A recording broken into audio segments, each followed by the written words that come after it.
Hey guys, so I've already just did the video with the circling. So the next maneuver is the disengaging of the hindquarters. And for the most part, everybody I've seen so far, you guys have it really, really nice. And that's great, but we can always get it better. So the things that we're going to be looking at is our body position. Like, I don't want her, as soon as I step over here, to swing her butt around, because then every time you go to put a saddle on her, she's going to swing her butt around. Every time you go to groom her, she's going to swing her butt around, to a point that we can't get the horse to operate, you know, with us as a partner. They're just going to be like, oh, I'm going to swing around because you're there. We want it to be a dance. So there is some intent. So if you walk towards their hip with intent, their hip needs to move.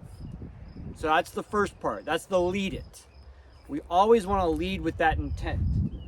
So the way that we're going to teach that intent is I'm going to hold her here. I'm going to have the tail end of my rope, and I'm going to have just enough slack in between underneath her chin to my hand that it's about the same length as the head.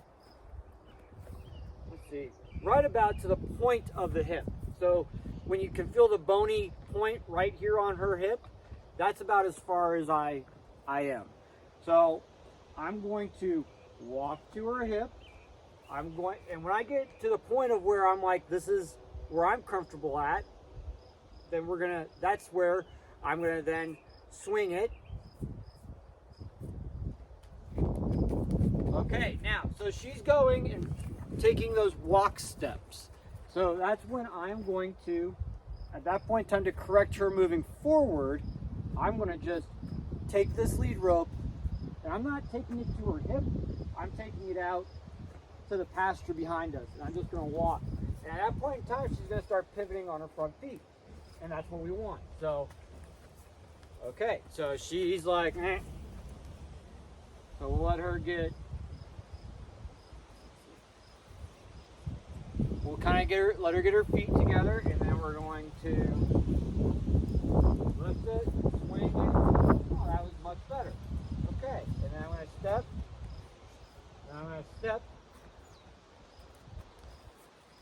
We are on a bit of a hill here, but she should still be able to do this without walking out of it. And this is not going to be like your shoulders over, where the horse is drilling a hole in the ground with their hind feet. With the front feet, we're looking for her just to kind of walk around herself. So if you put a cone right in front of her, in front of your horse's front feet, the horse should not move, more than 6 inches away from that cone. If they walk over the cone, there's your problem, okay? So you want to start kind of being particular with your horse, like, don't walk out of it, because if they're walking out of it, what they tend to do, let's see, yeah, so if you watch us, as she's walking out of it, what is she doing? I'll give you a second. What is she doing to me, and what am I doing to her? She's pushing me around, just like we would get a horse used to working cattle. We're going to let the cows run away, and we're going to chase them. That's how we get horses. Or if there's a spooky object, like a drag or something, we're going to let the horse that's afraid of it trail behind it and follow it, because by chasing it, they become the dominant. So what I don't want you guys to do is to get stuck in this thing where you're allowing the horse to chase you, because then when they're chasing you, you've just lost everything. So we're going to fix that. We're going to go, okay, cool. Yeah, look, that's already so much better. She just took a little step there, so I'm going to go ahead and back her.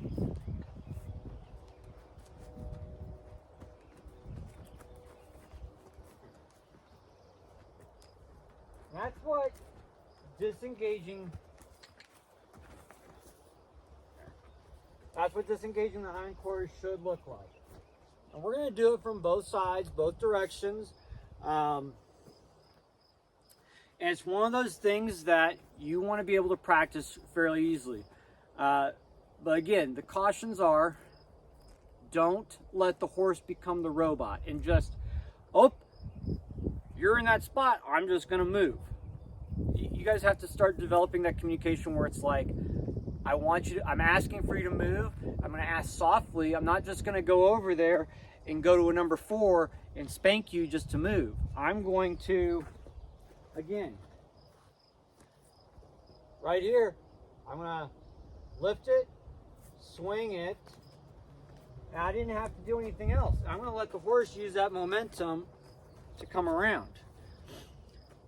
The other part of that too is, the other caution that I told you about is, don't let the horse push you around that circle, because that's what they're doing. If they're moving their front feet, they're just on that really tiny circle and they're just pushing you around.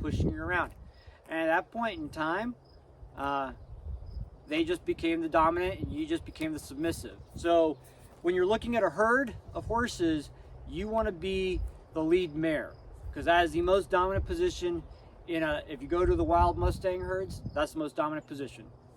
Lead mare.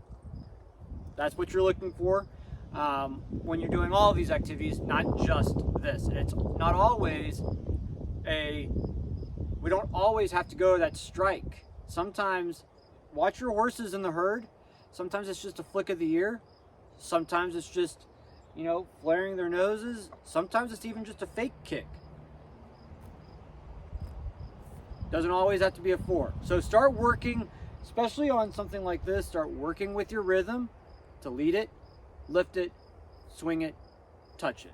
And see how many times you have to touch it before then they're like, oh, whoa, whoa, you don't have to touch me. I got this. Then it becomes a 3, then it becomes a 2, and then you just merely give them that power of suggestion of, hey,